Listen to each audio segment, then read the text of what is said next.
کام کر کے گئے تو جمعے والے دن صبح اٹھے تو ایک چونکا دینے والے انکشافات ہوئے. وہ اسد چودھری صاحب نے کچھ کلپ شیئر کیے، ایک ہندوستان کے آرمی چیف کا، ایک ہندوستان کے ایئر چیف کا، پھر ہندوستان کے وزیر وہ داخلہ ہیں شاید یا دفاع ہیں سوری راج ناتھ سنگھ صاحب، ٹوپی پہن کے گجرات پہنچے ہوئے تھے. انہوں نے کہا جی میں، اور بیان ان کے کیا تھے، مطلب وہ دھمکا رہے تھے ڈائریکٹلی پاکستان کو. راج ناتھ سنگھ نے کہا کہ پاکستان کا جغرافیہ بدل کے رکھ دیں گے. یہ راجستھان پاکستان کے بارڈر پہ کھڑے ہو کہا. اب ایئر چیف نے دلی میں صحافیوں کو اسپیشلی بلایا. اچھا ایسا کو بے وقوف جائے ٹھہرو نصرت صاحب، تمہیں پتہ ہے کڑی آندی سی صوفیہ مرزا کی ناسی کرنل صوفیہ، انہیں آگے کیا کہ بہت ہی تیز ومانو، مطلب ہندی میں اس نے میزائلوں کو بولا کہ بہت ہی تیز پاکستانی میزائل نے 26 جگہوں پہ ہندوستان میں ہمیں مارا. یہ میں نہیں کہہ رہا، اگر مجھے پتا ہوتا تو میں اس صوفیہ کا کلپ نکال کے سناتا.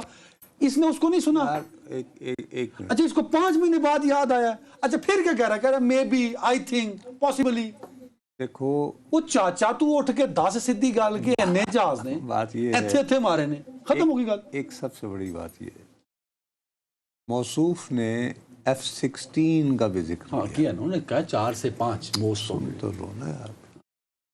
اب بات یہ ہے کہ فرض کرو باقی جو ہمارے طیارے ہیں وہ ہم نے چین سے لیے ہوئے تھے، تو ہم اعتراف نہ کر رہے ہوں، چین نہ کر رہا ہوں، لیکن امریکہ کا صدر ٹرمپ اور اس کے دفاعی ادارے اور جاسوسی ادارے اتنے بے خبر اور بے وقوف ہیں کہ انہیں یہ پتہ ہی نہیں چلا کہ انہوں نے جو F-16 طیارے پاکستان کو دے رکھے ہیں ان میں سے بقول ان کے 3 4 یا 5 اگر ایک بھی جہاز ہٹ ہوتا ہے تو اس کے سگنل وہاں اس F-16 وہی عرض کر رہا ہوں کے پاس جاتے ہیں کہ وہ ایویونکس بند ہو گئے. اب میں کیا اس پہ کہہ سکتا ہوں، اصل مسئلہ یہ وجہ کیا بنی کہ تینوں حسین اتفاق میں آپ سے کہتا ہوں، خالی یہ آپ نے صرف ان کی بات کی نا. اب یہ ان سب کے جو مہاگرو ہیں وہ ہیں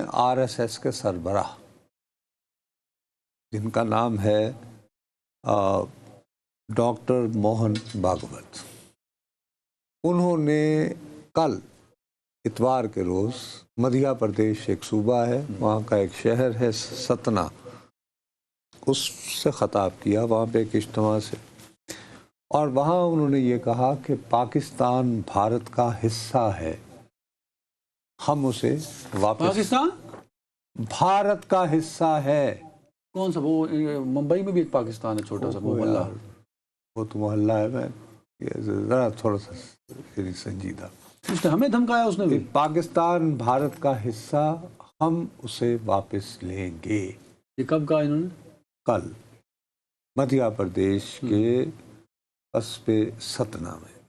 اچھا اب لطیفہ یہ ہے کہ یہ جو اجتماع تھا اس میں سندھیوں کی بھی ایک کثیر تعداد موجود تھی، سندھیوں کی. اس میں انہوں نے خاص طور پر سندھیوں کو سراہا، یہ کہا کہ آپ نے بہت اچھا فیصلہ کیا تھا کہ آپ 1947 کے بعد جو ہیں وہ نہیں گئے تھے پاکستان، اور اب آپ نے دیکھا کہ پاکستان سے بہت سارے سندھی جو ہیں وہ ہمارے ہاں آ کے پناہ گزین ہو رہے ہیں. یعنی اس کا مطلب ہے کہ اس اے سسٹمیٹک کیمپین.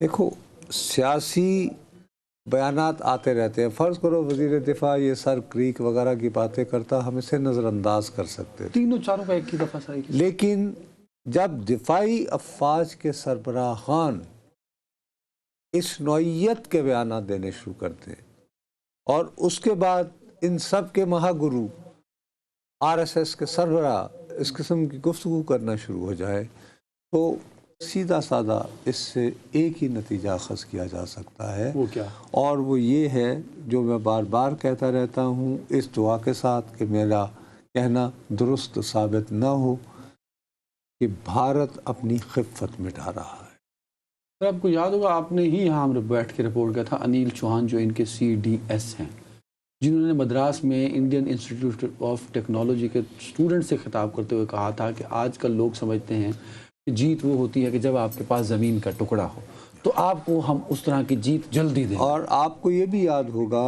کہ